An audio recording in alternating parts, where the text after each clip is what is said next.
હા ફરી જાય અડધેથી જાવ ટાઈમ નથી પડતો.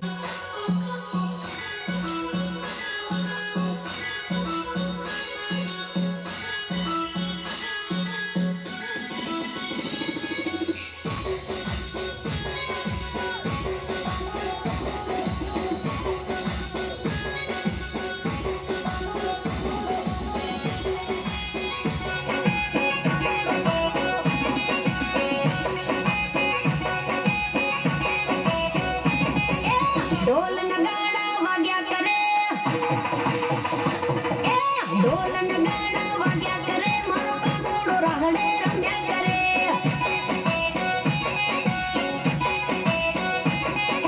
ભાઈબંધ ભેડો રમ્યા કરે, આ ગોવાળીઓ રાહડે રમ્યા કરે.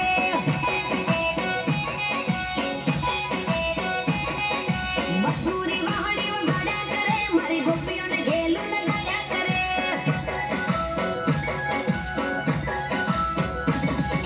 છોકરો બકરો મેલી રમે, આ કાનુડાની હારે રાહડ રમે.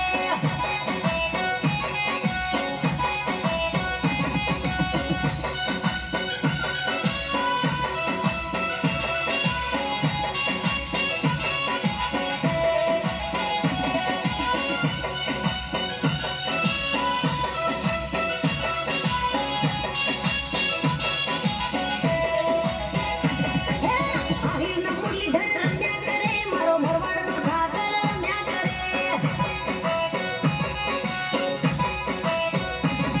રાણી રાધાનો સમય જ રમ્યા કરે, માં જશોદાનો લાલો વનવા રમે. ઢોલ ઢોલ ઢોલ ઢોલ ઢોલ નગારા બાજ્યા કરે, કાનુડો રાહડે રમ્યા કરે. કહું છું ઢોલ નગાડા વાગ્યા કરે, આ ગોવાળ રાહડે રમ્યા કરે કરે. મારો ગોવાળીઓ રાહડે રમ્યા કરે.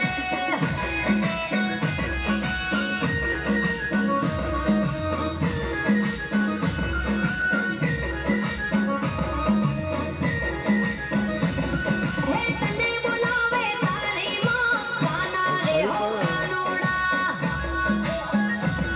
હે તને બોલાવે તારી માં, કાના રે હો કાનુડા. હે જાજા ઉતાવળો ઘર ભેળો થા, કાના રે હો કાનુડા. જા જા જા જાજા ઉતાવળો ઘર ભેળો થા, કાના રે હો કાનુડા. ઢોલ નગાડા નગાડા ઢોલ નગાડા. પૂછ્યું ને કીર્તન ભક્તિ ભગવાનને અતિ પ્રિય છે અને ભગવાને કીર્તન પૂરું થયું પછી દરવાજો ખટકાયો અને વિદુરજી અને સુલભાજીએ ઝૂંપડી ખોલી. હવે તમે જેનું ભજન કરતા હોય તમારી ઝૂંપડી આવીને ઊભો રહે તો આપણી શું હાલત થાય બરાબર. જેનું આપણે ભજન કરતા હોઈએ અને આપણી દરવાજા આવીને ઊભો હોય તો આપણી શું હાલત થાય. એટલે બંને પતિ પત્ની આવાક થઈ ગયા છે, ભાન ભૂલી ગયા છે. અરે આવો કહેવાનું વિવેક પણ ભૂલી ગયા, અંદર આવો કહેવાનું વિવેક પણ ભૂલી ગયા. બંને આ દર્શન કરી રહ્યા છે અને વિદુરજી તો આવો નથી કહેતા પણ દ્વારકાધીશ જાતે અંદર જાય છે, ખાટલું ઢાળીને પોતે બેસે છે. પછી દ્વારકાધીશ વિદુરજી સુલભાજીને કહે છે કે મને ભૂખ લાગી છે, ખાવાનું આપો. ઘરમાં ભાજી પડી છે તો ભાજી કેમ નહીં આપવી. એટલે બંને પતિ પત્ની સંકોચ થાય છે કે ભાજી કેમ નહીં આપવી.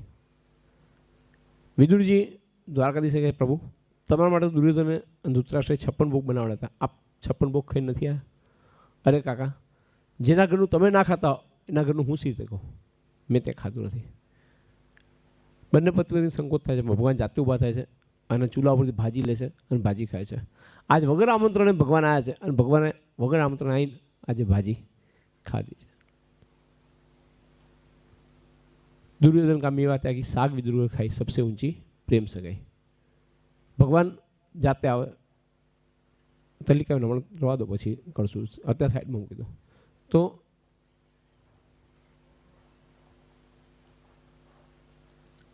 ભગવાન ભાવના મૂક્યા છે અને આપણો પણ છે ને ભાવથી જ ને લાલો જીતી શકાય છે. આજે તમારે અહીંયા તલ્લિકાબેનને લાલો આવે છે ને એ ભાવથી જ આવેલો છે.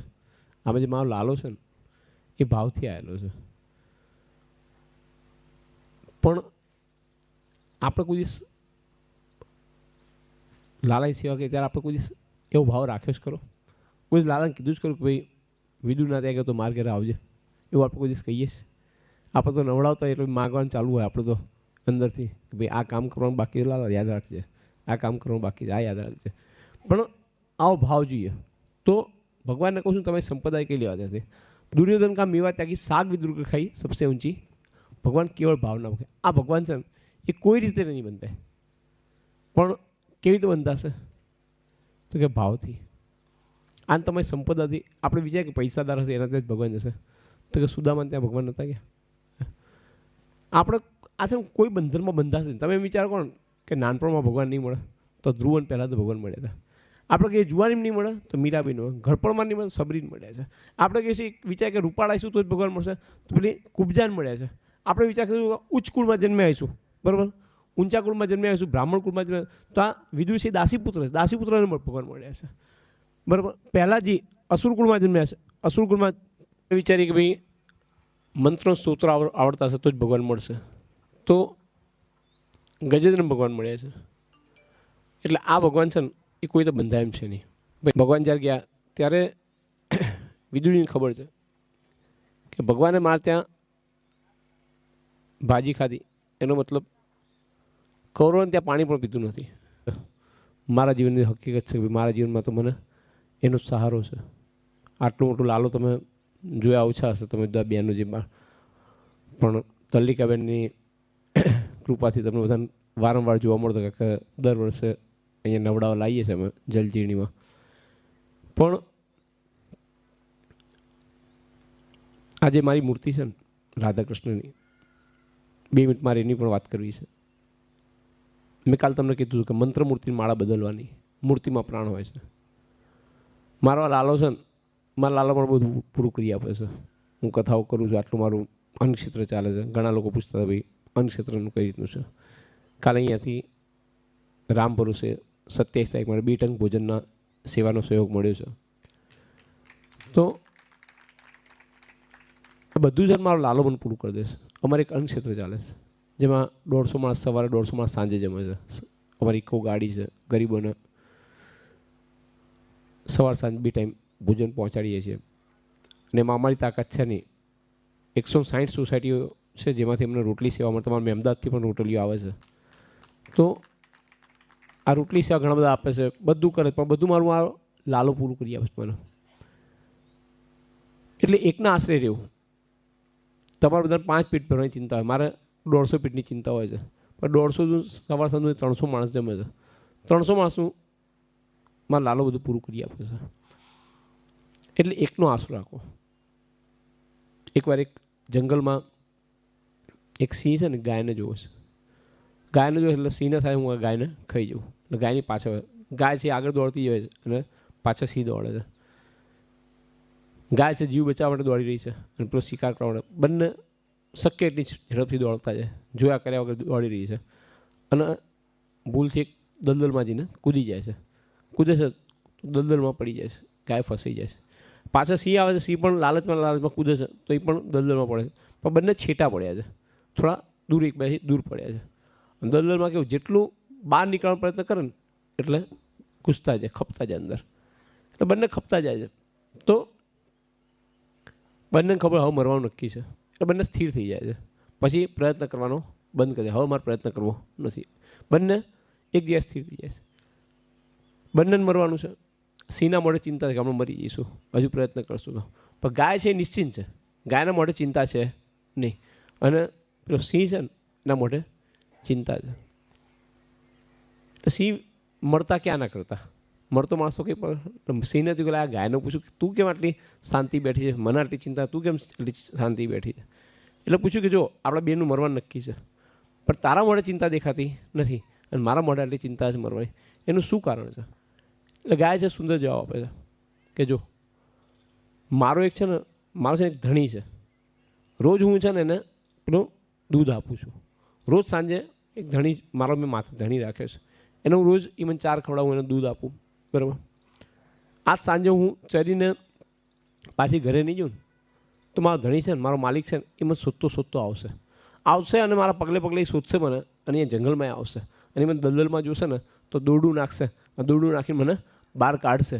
પણ મારા માથે ધણી મારો ધણી મને બચાવવા આવશે, પણ તારા માથે ધણી નથી, તું લાવારીશ છે, તે માથે ધણી નથી રાખે એટલે તને કોઈ બચાવવા આવવાનો નથી અને મને મારો ધણી બચાવવા આવવાનો છે. એટલે એક ધણી ધારજો, એકનો આડસો કરજો કે તમને બચાવવા આવશે ને આવશે. એટલે એકને માથે ધણી રાખો. અને ભજનમાં આગળ કીધું કે ઘરમાં હવે નથી ગમતું. અમારે મારી 90મી કથા છે, હમણાં 4 દિવસ પહેલાં મેં માધવ હોમ્સમાં કથા પૂરી કરી નીકળ્યો. ત્યાં બધા બહેનો રોતા હતા, મારા લાંબાવાળા બહેનો. જ્યારે પણ હું લાલો લઈ નીકળ્યું એટલે બધા બહેનો રોતા હોય, બધા બહેનો લાલો લઈ નીકળ્યું. એટલે એનું શું કારણ છે કે ભાઈ આ 7 દિવસ તમને લાલા જોડે રમવાના મળ્યા છે, લાલો તો આ ખોળે રમવા આવ્યો છે, તો આ 7 દિવસ બને એટલો લાભ લઈ લેવો. કાલ રાત્રે સરસ મજાનું ભજન હતું, ભજનમાં સરસ મજાનો આનંદ થયો કે ભાઈ વાંસવાડીનું મંડળ આવ્યું, સરસ મજા ભજન કર્યા. પણ અમુક બહેનો આવ્યા હતા, અમુક લોકો નહોતા આવ્યા. પણ કીર્તનમાં તો રાત્રે આવું, જો યજમાન પરિવાર કંઈક આવું કંઈક કીર્તન કેવું રાખે છે તો એમાં આવું કેમ કે આપણે કહે 7 દિવસમાં કનૈયો આવે છે ને આવે છે, અને કદાચ દિવસે નહીં આવે તો રાત્રે તો આવશે ને આવશે જ. કારણ કે કનૈયો એટલો કઠોર નથી કે બહેનો ઊભા થઈને ગાતા હોય અને લાલો આયા વગર રહી શકે. એટલે કનૈયો છે એને કીધું ના હમ વસાવી વૈકુંઠે યોગી નામ મત ભક્તા યત્ર ગાંધી તત્વ સ્વામીનાથ, કે મારા જે ભક્તો મારા ભેગામણી મારા ગુણગાન ગાય છે ત્યાં હું આવું છું. એટલે કનૈયો આવે છે. એટલે એ જ કીધું કે ઘરમાં હવે નથી ગમતું, મારું ચિત્ત સદા શ્યામ સુંદરમાં ગમતું, બરાબર, નર હરિદેવને નમતું, અને તમે કામ કરો મારા કાનુડાને ગમતું. જીવનમાં એવું જ કામ કરું કે ભાઈ મારા કાનુડાને શું હાલું છે, બરાબર. આજથી જીવનમાં નિયમ કરી લો કે જે કર્મ કરીશ, જો આપણા બધા મનુષ્ય જીવનનો અંતિમ શું લક્ષ્ય હોય છે દરેકના મનુષ્યનું કે મોક્ષ જોઈએ છે, મોક્ષ જોઈએ. આ બધાને બધાને મોક્ષ જોઈએ. મોક્ષ ક્યારે મળે કે જ્યારે કર્મના લેખાજોખા પૂરા થાય તો. પણ કર્મના લેખાજોખા પૂરા થવાના નથી, કારણ કે તમે સારું કરશો તો પુણ્ય માટે પુણ્ય ભોગવવાનું, અને પાપ કરશો તો દુઃખ ભોગવવાનું, બરાબર. પુણ્ય કરશો સુખ ભોગવવાનું, પાપ કરશો દુઃખ ભોગવવાનું. તો આ ફિરાના ચક્રમાં છૂટવાના નથી. તો એના માટેનો ઉપાય જ છે, એના માટે મંત્ર એ જ છે કે શ્રી કૃષ્ણ શરણમાં કૃષ્ણાર્પણ. આજથી મારું બધું કર્મ છે કન્યા તને અર્પણ. જો મોટા મોટા માણસો હોય, મોટા ભંડારા કરે, સત્કર્મો કરે, પછી એટલે શું કે આ કૃષ્ણ અર્પણ કરું છું. કે આજથી આપણે પણ એવું જ વિચારો કે આજથી હું જે પણ કર્મ કરું છું કન્યા હું તને અર્પણ કરું છું. મારે આનું સારું કે ખરાબ ફળ તું ભોગવજો, મારે ભોગવવું નથી. આજથી એટલે જો તમે આવું વિચાર લેશો ને તો તમે કોઈ ખરાબ કર્મ કરી શકશો નહીં. કેમ કે તમે મારું દરેક કર્મ છે મારા કન્યાને ભોગવવાનું છે, તો હું કોઈને ગાળો આપીશ, કોઈ નિંદા કરીશ, મારા કન્યા. એટલે જો તમે ફળ પણ કેવું લાલન સારું આપીએ છીએ ને તો આપણું કર્મ પણ ફળ જ થઈ જવાનું છે, તો આપણે સારું જ આપીશું, આપણે કોઈ ખરાબ કરશું નહીં, બરાબર. અને એવો આપ સંકલ્પ લેશો ને ત્યારે જ તમે 40-50 જન્મે આપણે છૂટીશું. કેમ? કારણ કે અત્યાર સુધી સંચિત કર્મો તો છે જ, અત્યાર સુધી ભેગા કર્મો એ તો આજે સંગત તો 50 જન્મે છૂટીશું. તો એ મોક્ષ મેળવવો છે ને તો પણ એ જ છે. પણ પેલું કહે છે ને વૈષ્ણવજન તો મુક્તિ ન માગે જન્મો જન્મ અવતાર, નીત કીર્તન ને નીત ઉત્સવ નિરખવા નંદકુમાર. કે અમારે તો રોજ કીર્તન ને રોજ ઉત્સવ નિરખવા છે નંદકુમાર. એટલે મુક્તિ જોઈએ તો પણ એ જ મંત્ર છે શ્રી કૃષ્ણ શરણમાં, નથી જોઈતો તો એ જ મંત્ર છે. એટલે તમે કામ કરો મારા કાનુડાને ગમતું. અને કાનુડા ગમતા માટે તમારે શું કામ કરવું? આજ જો એકવાર છે ને એક 4 રસ્તા ઉપરથી ઉનાળાનો તાપ હતો.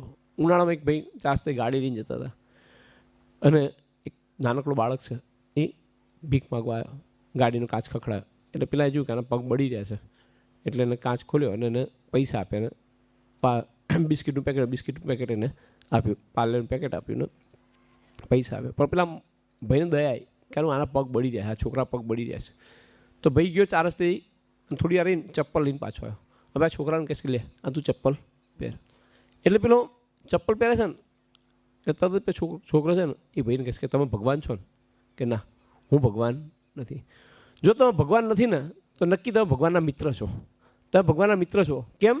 કારણ કે કાલ રાત્રે છે ને મેં ભગવાનને વિનંતી કરી કે હું રોજ ભીખ માગવા જઉં છું અને મારા પગ બળે છે, પ્રભુ મને કંઈક ચપ્પલ મોકલજે, તું આવજે અથવા કોઈ મિત્રને મોકલજે.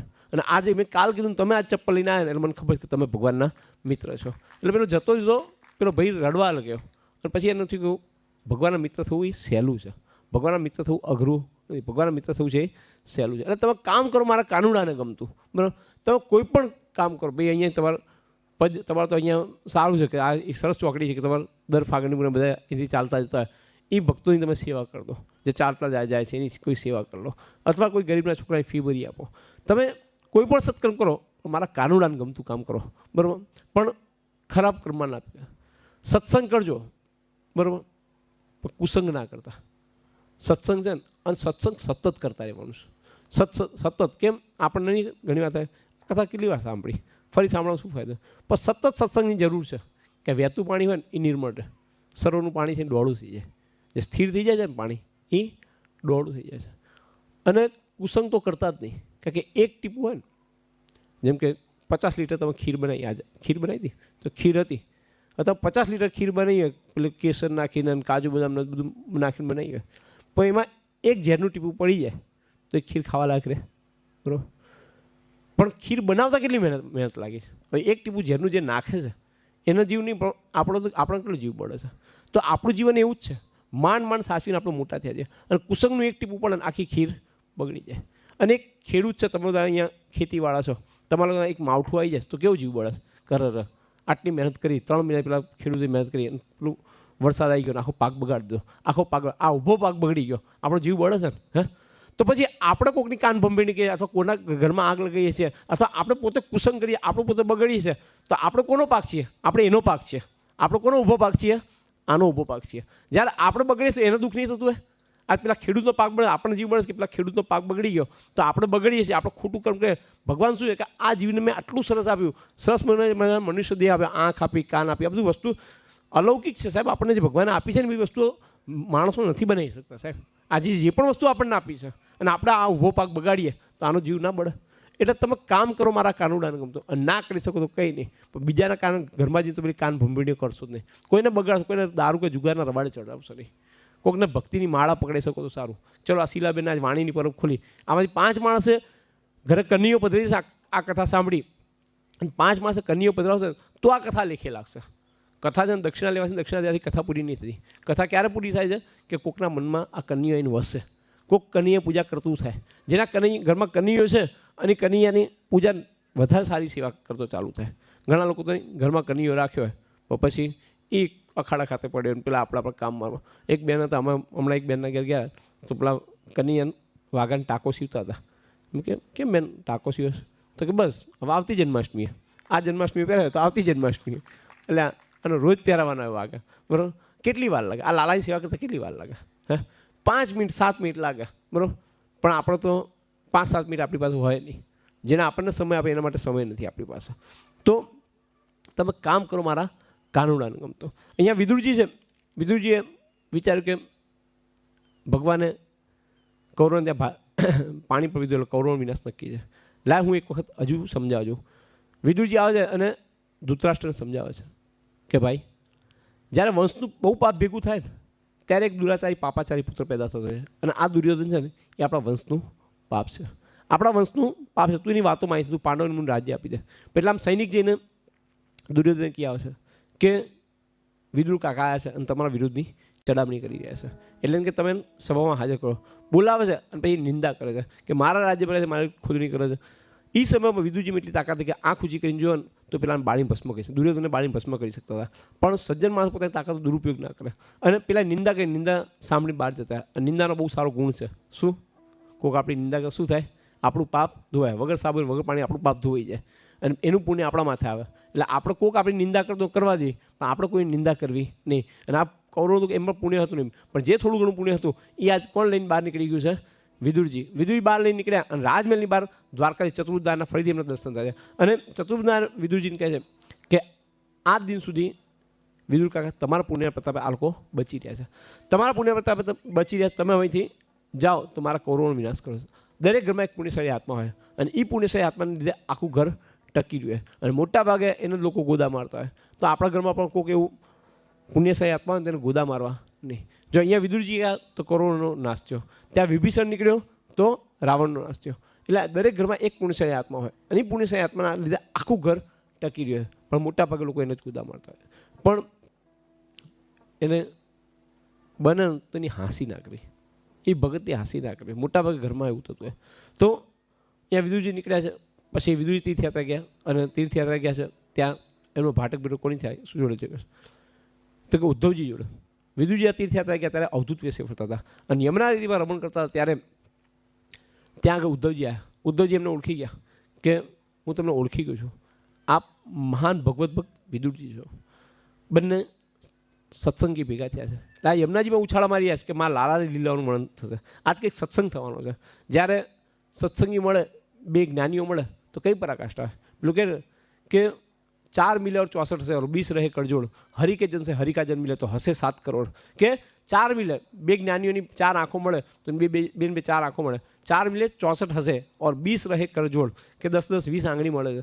20 રહે કરજોડ, હરિ કે જન સે હરિ કા જન મિલે તો હસે 7 કરોડ. કે આપણા શરીરમાં 3.5 કરોડ રૂવાટી છે, 7 કરોડ રૂવાટી પુલકિત થાય છે તો હસે 7 કરોડ.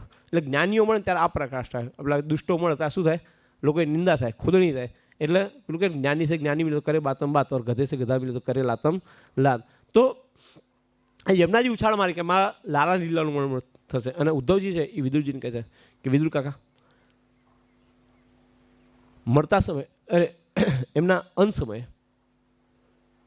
દ્વારકાધીશે એમના માતા પિતાને નહીં પણ તમને 3 વાર યાદ કર્યા હતા કે મેં વિદુરને ભાજી ખાધી, મેં વિદુરને કશું આપ્યું નથી, મેં વિદુરને કશું આપ્યું નથી, મેં વિદુરને ભાજી ખાધી, અને તમને 3 વાર યાદ કર્યા હતા. વિદુરજી રડવા લાગે છે કે ઉદ્ધવજી મને 3 વાર યાદ કરે. હા, જ્યારે હું ભાગવતમનો ઉપદેશ સાંભળતો ત્યારે મને આ વાત કીધી હતી. તમે આપે ભાગવતમનો ઉપદેશ સાંભળ્યો તો મને પણ ભાગવતમનો ઉપદેશ સંભળાવો ને. ના, હું જ્યારે કથા સાંભળો ત્યારે મારી જોડે મૈત્રી ઋષિ બેઠા હતા અને મૈત્રી ઋષિને કીધું છે કે તમે વિદુરજીની કથા કહેજો. એટલે આપ મૈત્રી ઋષિના આશ્રમમાં જાઓ. એટલે વિદુરજી છે એ ઉદ્ધવજીને વંદન કરી મૈત્રી ઋષિના આશ્રમમાં જાય છે. મનમાં વિચાર કરે કે હું તો દાસી પુત્ર છું, શું હું આ કથાનો અધિકારી છું? શું મૈત્રી ઋષિ મને આ કથા કહેશે? આ રીતે વિચારતા જાય છે. વિચાર કે હું જાતિહીન છું પણ કર્મહીન નથી, મને કથા તો કહેવી જોઈએ. આમ વિચારતા વિચારતા પહોંચી જાય અને જઈને સીધા જ પગ પકડી લે છે. મૈત્રી ઋષિના પગ પકડે, મૈત્રી ઋષિ ઉઠાડે છે કે ઉઠો ઉઠો, ભલે તમે મને ના ઓળખતા પણ હું તમને ઓળખું છું કે આપ તો કોણ છો? સાક્ષાત યમના અવતાર છો. આ તો યમરાજાની થોડી ભૂલ થઈ ગઈ એટલે આ તમારો મનુષ્ય જન્મ થયો છે. બાકી તમે તો કોણ છો? સાક્ષાત યમના. આમાં કથા આવી છે, એકવાર અમુક ચોર છે, ચોરી કરીને રાજાનો ખજાનો તોડીને ભાગ્યા હતા. પાછા સૈનિકો આવ્યા, ચોર લોકો ગભરાણા અને બધો માલમત્તા, ચોરીનો માલમત્તા પેલા માંડવસિંહ આશ્રમમાં નાખ્યો અને માંડવસિંહ આશ્રમમાં નાખીને પોતે નાસી ઉઠ્યા. આ બધું સૈનિકો કે આ માંડવસિંહ જે ચોરોનો સરદાર છે એને પકડીને લઈ ગયા રાજા પાસે. રાજાએ જોયા વગર હુકમ કર્યો કે આને તમે સુડીએ લટકી દો, આને તમે સુડીએ લટકી દો.